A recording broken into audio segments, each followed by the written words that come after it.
Com defeito de cor. Capítulo 8. Continuação. Órfã. O Tico contou que foi um casamento bonito, feito à maneira dos brancos, e a desgraça aconteceu 5 dias depois da festa, que durou 2 dias. Não sei se você se lembra ou do quanto deixaram que você soubesse, mas aconteceu que vocês estavam de saída para conhecer as terras que o Hilário tinha comprado em sociedade com o sogro, quando a Esméria pôs a mão no peito e disse que podiam partir sem ela, pois não tinha condições de caminhar. Resolveram ficar, principalmente porque perceberam que ela não estava bem mesmo, e não melhorou nem depois que chamaram uma mulher que conhecia ervas e, mais tarde, um boticário. Ela dormia a maior parte do tempo e, quando estava acordada, dizia que não havia nada a fazer, que tinha chegado a hora dela e era uma boa hora, pois tiveram uma vida longa e feliz. Eu sabia que isso era verdade, mas não conseguia acreditar no que o Tico contava. Eu queria ter estado perto dela, queria ter cuidado dela, principalmente depois de saber que ela perguntava por mim, mas, ao mesmo tempo, pedia para não me avisarem. Eu preferia que não tivessem obedecido, pois, com os dias de suspensão nas atividades da roça, eu poderia muito bem ter ido até lá. Pelo menos para ver que ela realmente estava nos deixando. Foi difícil daquela maneira, saber que já tinha acontecido e que eu não tinha participado de nada, nem ter ao menos a oportunidade de me despedir e de ajudar a preparar um enterro do jeito que ela merecia. O Tico não entrou em detalhes e nem eu quis ficar perguntando, porque percebi o quanto ele ainda estava sentido. Mas contou que nada foi poupado para que ela tivesse uma bela despedida. Teve cerimônia de branco e cerimônia africana, com todos os ritos em que ela acreditava e os que são de costume para uma boa entrada no Orum. Passei dias sentindo grande tristeza e o peito apertado, como se as lembranças da Esméria fossem tomando todo o espaço do meu de dentro, como diria a Blimunda. A pior sensação era a de não ter dito quanto gostava dela, quanto ela tinha sido importante para mim, como mãe, avó e grande amiga. A Esméria representava tudo isso, tudo o que tinha perdido antes de chegar ao Brasil e que encontrei nela no primeiro dia da minha estada na Casa Grande da ilha. Eu tinha viva, e ainda tenho, a imagem da Esméria sentada ao meu lado enquanto eu comia na porta da cozinha, olhando para mim como se dissesse que, a partir daquele momento, eu estaria sob a responsabilidade dela, que tudo faria para que eu sofresse o mínimo possível. Uma das primeiras coisas que ela me disse foi para não conversar nunca em língua de África se houvesse algum branco por perto, mas foi cantando em Ive que a saudade e a dor da perda foram diminuindo. Quando ficava muito triste, eu começava a cantar coisas que nem sabia que me lembrava. As canções que a minha avó tinha cantado para o Cocumo e para minha mãe, antes de sairmos de Savalo.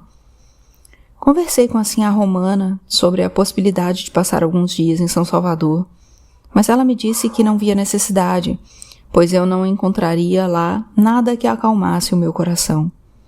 Ela estava certa, pois, na verdade, acho que eu senti um pouco de culpa por estar longe de vocês e estar gostando. Eu sentia saudades, queria estar por perto, mas também gostava de não ter responsabilidades em relação a ninguém, de estar cuidando apenas de mim. A tranquilidade voltou alguns dias depois de um sonho em que a minha avó me falava da Esméria. Não vi a Esméria, mas pude saber que estava bem, que as duas estavam juntas. Foi um pouco antes de o Tico voltar à cachoeira e dizer que estava tendo problemas com o fornecedor de fumo, perguntando se eu não poderia procurar alguns produtores da região e enviar amostras para ele escolher. Havia muitos pequenos produtores que tinham todo o cuidado com a plantação, rendendo produtos de igual qualidade ou melhores que o fumo das grandes fazendas. E Maneta me apresentou a um amigo dele, que era barqueiro, e, aproveitando minhas horas de folga, percorremos muitas léguas do rio Paraguaçu, parando nas plantações que se estendiam às suas margens. A terra era boa, e visitei alguns sítios que estavam preparando a semeadura para meados do mês de abril. O fumo. As sementes de fumo devem ser plantadas junto com um pouco de cinza e regadas todas as tardes até despontarem, quando então é jogada mais cinza ao redor do broto, para que os bichos não cortem as folhas, principalmente as formigas. A terra deve estar sempre úmida, e quando o tempo está muito quente ou o sol muito forte, os brotos devem ser protegidos com folhagens para que não se queimem, o que pode modificar o gosto e a cor da folha. Aliás, o frio também queima, e nesse caso, as folhagens continuam sendo uma boa proteção. Em alguns sítios, vi que plantavam as sementes em lugar coberto e sobre uma camada de esterco, porque assim elas brotam mais depressa e mais nutridas. Quando o broto já está forte, com 4 ou 5 folhas, eles cavam a terra ao redor dele, lavam as raízes com muito cuidado e transplantam para o terreno onde a planta vai se desenvolver. O maior perigo nessa hora são as pragas, principalmente as lagartas, e por isso era curioso ver bandos de perus andando entre as plantas, procurando sua refeição preferida. Quando as plantas já estão com mais ou menos 4 pés de altura, são podadas a uns 3 palmos do chão, para que nasçam folhas novas e mais bonitas. As folhas daquela primeira leva são aproveitadas para os fumos de pior qualidade, porque as que nascem dali em diante são muito mais vistosas, cheirosas e saborosas, usadas nos charutos mais caros. É bonito ver a plantação de fumo, que sempre tem um cheiro gostoso, embora um tanto forte. Naquelas andanças, consegui 3 produtores aprovados pelos meninos, e tratei com eles, ainda no pé, toda a produção, que ficaram de entregar fermentada e maturada. Os meninos tinham razão, pois comprar direto de quem planta ficava mais barato, mesmo com a comissão que eles estavam me pagando, já que eu ficaria responsável por todas as remessas. Para mim isso foi ótimo, porque não precisaria mais mexer no dinheiro que tinha guardado e ainda economizaria mais um pouco, já que quase não tinha despesas, morando na roça e com os meninos fazendo questão de sustentar vocês em São Salvador. Eles estavam bem de vida, o que me deixava muito feliz, e isto, com certeza, tinha feito a Esméria partir tranquila. Pena que ela não chegou a conhecer o sobrado do Hilário, que era novo e muito bonito, na mesma rua onde moravam você, o Tico, a Claudina, o Sebastião, a Malena e, de vez em quando, o seu pai. Tenho vontade de saber que lembranças você tem daquela época, se prevaleceram as boas ou as ruins. Os rituais. Como eu já disse, a roça da Sinhá Romana era pequena, se comparada à da sua irmã Ludovina, a Cuê-Sejá-Ondê, onde assisti a belas festas. Na nossa roça, trabalhávamos mais com os ensinamentos sobre os voduns, com a feitura de voduns e com as ervas que curam, preparando banhos chamados amansis, mas a Cuê-Sejá-Ondegi se parecia mais com a Casa das Minas, com voduncis suficientes para o assentamento de todos os voduns, e por isso podiam se dedicar mais aos rituais. As grandes festas, como a de São Sebastião, duravam até 3 dias e começavam com um período de invocação, chamado de Zandro. De manhã acontecia o Narunó, com oferendas e sacrifícios para os voduns no quarto destinado a eles, assistido apenas pelas pessoas iniciadas. E à tarde ou à noite, a festa da qual todos podiam participar, quando os voduns apareciam para comemorar junto com seu povo, conversar, aconselhar e render homenagens aos outros voduns. O dia seguinte era reservado Zojonu, uma espécie de agradecimento em que algumas oferendas são repetidas, principalmente as dos alimentos preferidos dos voduns. E, para terminar, o Nadopé, um ritual de despedida para se comer tudo o que sobrou das oferendas antes de se lavar a louça, arrumar a casa e tomar um amansi de purificação. O ritual que mais me impressionou foi a prova do Sô, dedicado ao Vodun Sogbo, o Xangô no culto dos orixás, aquele que governa o fogo, da mesma família que comanda os raios e os trovões. O chefe dessa família é Revioso, e a ela também pertencem Naná e Avarequete, que é devoto de São Benedito. O ritual foi no dia do santo, em agosto, e por isso a festa começou com uma sala que não estava consagrada a nenhuma família de Voduns, com a montagem de um altar para a imagem de São Benedito, diante da qual rezamos e cantamos valsas, ladainhas em latins e mais alguns hinos da religião dos brancos, embora o santo fosse preto. Depois passamos para uma sala usada nas festas dos Voduns, que começaram a incorporar nas Voduncis que cantavam e dançavam em seu louvor. Assim que chegou, a família de Revioso disse que queria provar a sua força. Formávamos uma roda e cantávamos para Sogbo. E uma das Voduncis que não estavam incorporadas colocou no meio do salão uma panela de barro cheia de dendê borbulhante de tão quente, onde outra Vodunci começou a jogar pedaços de uma ave que não conseguia distinguir qual era, pois já tinha sido cortada no quarto de sacrifícios. Logo o cheiro de carne queimada superava o do dendê, e foi então que a Vodunci, feita para Sogbo, entrou no salão, rápida como um raio do seu Vodun, e parou ao lado da panela.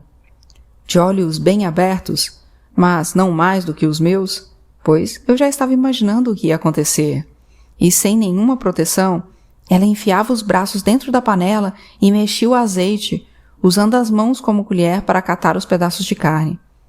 Aquilo me causou tão má impressão que desviei os olhos quando percebi que ela ia tirar as mãos de dentro da panela, com medo de não gostar de ver o que poderia ter sobrado delas.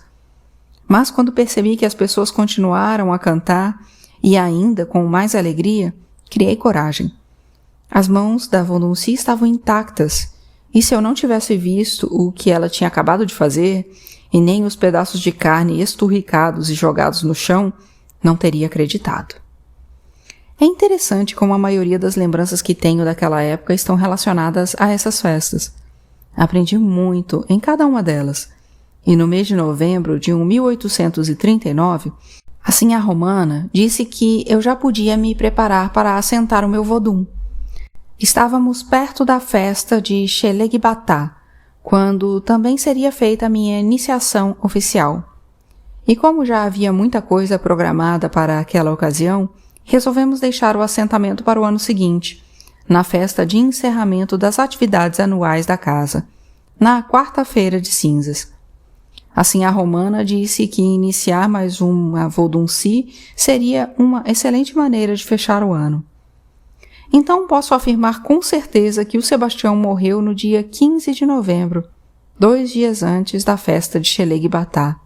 Como eu estava recolhida, só fiquei sabendo mais tarde, durante uma visita do Hilário. Talvez tenha sido impressão minha, mas achei que ele me recriminou por não estar presente nem na despedida da Isméria, nem na do Sebastião. Não que ele tenha dito isso com todas as palavras, mas comentou que a vida de São Salvador já estava bem tranquila e perguntou se eu não pensava em voltar. Disse que não estava me reconhecendo mais. Eu, que sempre tinha sido tão ativa e que, naquele momento, estava me importando apenas com os Voduns. Confesso que pensei em antecipar a cerimônia de assentamento e voltar para São Salvador, e pelo menos dar um jeito de levar você e a Malena para a cachoeira. Escrevi para a Claudine e comentei sobre a conversa com Hilário, pedindo que ela perguntasse ao Tico se ele era da mesma opinião, visto que, depois das mortes da Isméria e do Sebastião, eles eram os responsáveis por você. A Claudina disse que eu podia ficar em paz, que você não dava trabalho algum, e que até me deixou um pouco preocupada, pois não sabia se isso significava que você estava me esquecendo. Ela também comentou que, desde o casamento, o Hilário estava ficando muito estranho, influenciado pela esposa. Ela, que era a mulata clara, tinha tomado ares de brancos e vivia somente no meio deles.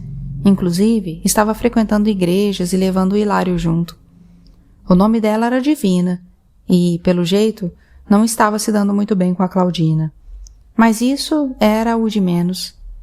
O ruim era que a Divina estava conseguindo afastar o Hilário do Tico, justo os dois, que foram sempre tão unidos. De qualquer maneira, aumentei a frequência com que escrevia para Claudina, pedindo a ela que lesse para você os longos trechos em que eu explicava por que estava ausente por tanto tempo. Contava minha vida e falava sempre do imenso amor e da saudade que sentia. Você se lembra da história do banquete dos cachorros? Na carta da Claudina, que chegou logo após eu ter falado nisso, ela disse que você tinha achado interessante e até improvisou um banquete também. Na verdade, não contei para te divertir, mas sim porque sabia que você gostava de animais e que talvez não tenha contado o motivo da festa. Eu já falei do Vodun Dan e da família de Dambirá, os Voduns da terra, os que espalham e detêm a peste, os desprezados pelo rei Agongolu. Xelegbatá é o Vodun das pestes e, no Brasil, ele é homenageado no dia de São Lázaro, que, para os Nagôs, é o orixá Abalauê ou Omolu. E para os Angolas, como me contou o Kwanzaa, o Nixi Kaviungu. Tanto faz. O que importa é que São Lázaro foi atacado pela peste e seu corpo todo coberto de chagas foi curado pelas lambidas dos cachorros que sempre o acompanhavam. É por isso que os cachorros são os grandes homenageados da festa, em que são servidas comidas especiais, do gosto da família de Dambirá. As comidas são colocadas em potes de barro sobre uma esteira coberta com uma toalha branca, no chão, em volta da qual ficam dançando as voduncis que recebem os voduns Dambirá, que vão chegando, a família completa. Entram então 7 cachorros e se servem à vontade, e só depois que estão satisfeitos é que a mesa pode ser tirada. Os voduns seguem para o salão, onde mais comida é servida e onde cantam e dançam por muitas horas. Acho que os brancos também festejam desse jeito o dia de São Lázaro, com banquetes oferecidos por pessoas que querem pagar promessas, que se curaram de doenças de pele ou algo assim. O Kwanzaa me contou que entre os Angolas há pouca diferença, mas a maior semelhança é quanto ao número 7, e ficamos pensando nisso por um bom tempo. Os 7 cachorros, os 7 sóis, as 7 luas, os 7 bispos daquela vitória do padre voador. Para sempre. O meu ritual de iniciação foi um dos momentos mais felizes que já vivi, quando finalmente pude receber meu vodum, que me disse muitas coisas lindas por intermédio de uma das Runjaú da roça. À noite, sonhei com a minha avó e a minha mãe, quando ainda tive notícia de que a Esméria e o Sebastião estavam felizes. Escrevi uma carta emocionada para a Claudina, que respondeu dizendo que queria me dar um abraço e perguntando se teria algum problema se vocês fossem me visitar. Não poderia haver melhor notícia, e eu até mesmo já tinha arrumado uma casa para vocês ficarem, perto da roça, quando, dias depois, chegou outra carta dela contando que estava pejada e de repouso, pois não se sentia muito bem. A Claudina era mais velha que eu, e fiquei preocupada, pois sabia que era perigoso ter o primeiro filho depois de certa idade. Combinamos, então, que eu faria a viagem, mas sempre que estava ficando quase tudo certo, alguma coisa me impedia de ir. Alguma coisa não. Hoje sei que foi o próprio destino, pois, se tivesse ido, saberia o que de verdade estava acontecendo com ela e provavelmente teria evitado o que aconteceu com você. Não sei se era o meu destino ou o seu que tinha que se cumprir, ou os dois juntos, mas só fiquei a par da gravidade da situação da Claudina quando já não tinha mais jeito.